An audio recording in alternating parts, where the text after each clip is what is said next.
back out here tonight. Kind of a spur of the moment decision to head out here, and I think I'm gonna try for the North American Nebula again.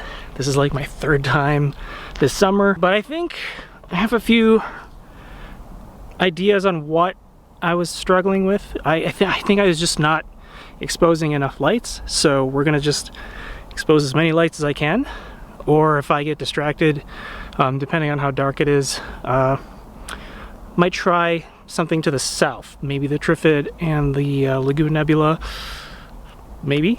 So if that shows up, if it's high enough above the horizon, we'll go for that. Otherwise, the North American Nebula is kind of an easy target. It's really high up in the sky, it's in Cygnus, and so we're gonna try and bring out more of the red hydrogen alpha, hopefully, with more exposure. So for now, while it's still kind of light out, I'm gonna start setting up.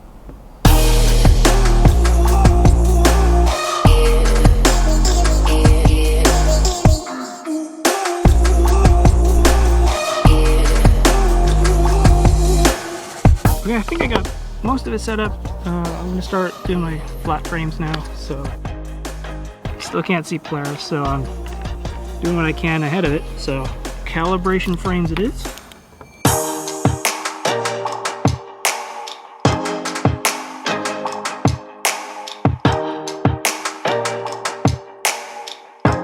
Today I brought along my Botnov mask to help with focusing on the stars and making them as sharp as possible, and it'll give you perfect focus every time. It's a really cool concept. It's worth looking up. So I don't quite yet see Polaris. I don't know if it's the smoke that's out here lately, but I don't see it yet. So I'm gonna find a bright star, get my focus, lock my focus in, and we'll go from there. Helps if you actually put on the Botnov mask and not the UV filter. Alright, I took a test exposure, and if I zoom in, you get a good look at that diffraction pattern. Pretty close. I might try for better, but there you get a good look at what that diffraction pattern looks like. You just basically align that between the two diagonals, make it look like two arrows pointing at the star, and that gives you focus. So that's a real cool look at what the Botnov mask does and how I achieve focus. Okay, so I forgot that you have to do it in the same focus, so I'm going to redo my flat frames, and then I'm starting to see Polaris, so I think we'll polarize after that, and then I'll start hunting down Cygnus, which I think Deneb is straight up behind me, so we're in a good spot, I think. Alright, so I installed a dew heater on this one because previous attempts, as the temperature cooled down, dew started to form on the lens, so hopefully we're going to mitigate that. And I've got it heating up now, so it'll be nice and at some steady state temperature by the time it really becomes a factor. I've got plenty of battery to do that, so that's why I'm not so worried. I do see Polaris, so I'm going to start polar aligning, and I think I'm also going to do the dark frames while I'm doing that, because it usually takes me a little bit of time to polar align, because I try to be maybe too precise, but at least we'll try and handle two tasks at once. So let's do that.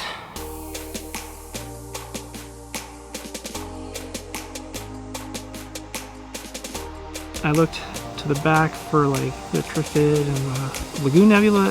They're a little too low and they're a little too close to the moon, but they're just so too close in proximity to shoot. I have about 4 dark frames to go, which is about 8 minutes and some change. And from there I will aim for the North American Nebula again, and this time I'm just going to shoot, I think 30 frames was the last time, so I'm going to double that and see what happens if that brings out any more color and nebulosity. Just waiting on the dark frames, and we start taking lights.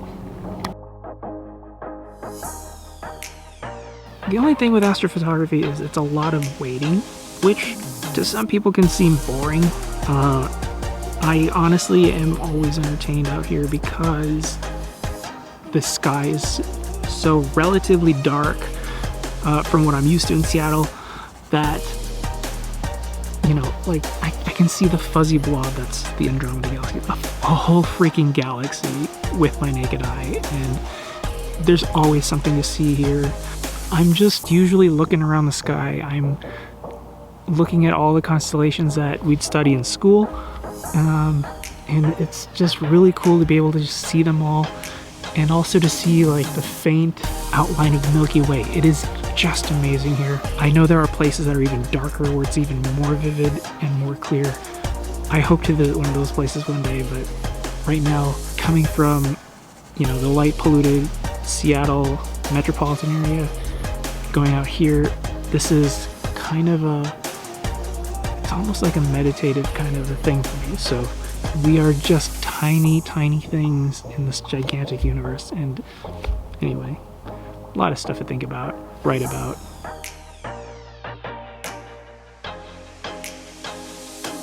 I've been watching a lot of meteors cross the sky.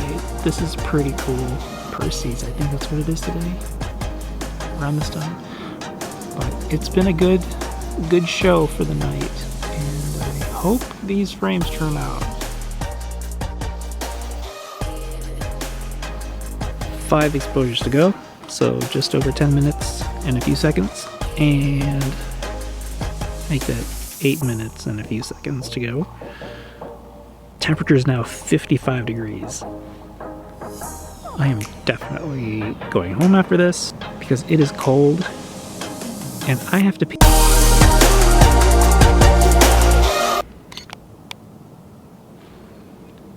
I think that was the last exposure. Time to pack up. I'm cold.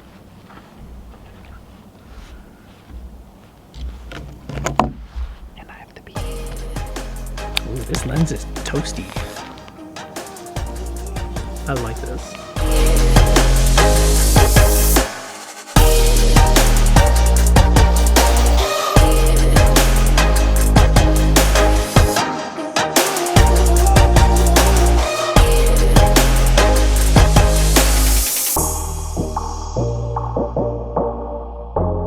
Okay, I think that's everything. Time to head to the car and head home because I don't know if I've mentioned it already. I have to pee.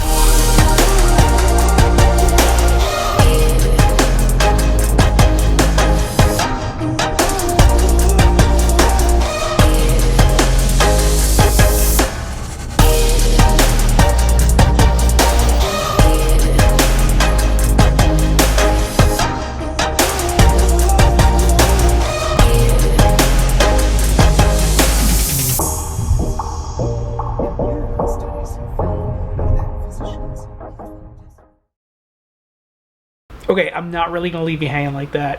I'm really happy with how this one turned out this time. There's still a lot more to learn, of course, but here's a look.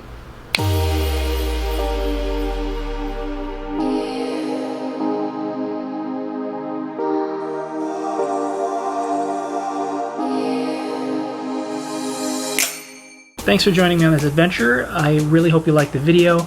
I'm hoping to get out there at least once a month to just see what there is to see in the night sky. So if you're in the Seattle area, you might see me out there and feel free to say hi. I also want to give an unsolicited shout out to a few people from whom I've been getting a lot of my information, inspiration, and just how to take photos of the night sky. And those folks are Nico Carver at Nebula Photos, Trevor at Astro Backyard, Helena at Helena's Astrophotography, and Olga, which I think she just has an Instagram. I don't know if she has a YouTube channel, but anyway, I'll put all of their links below in the description, and feel free to check them out. Very helpful resources, and I've learned so much, and I've got so much more to learn. That's all I've got. Hope to see you next one. Take care out there.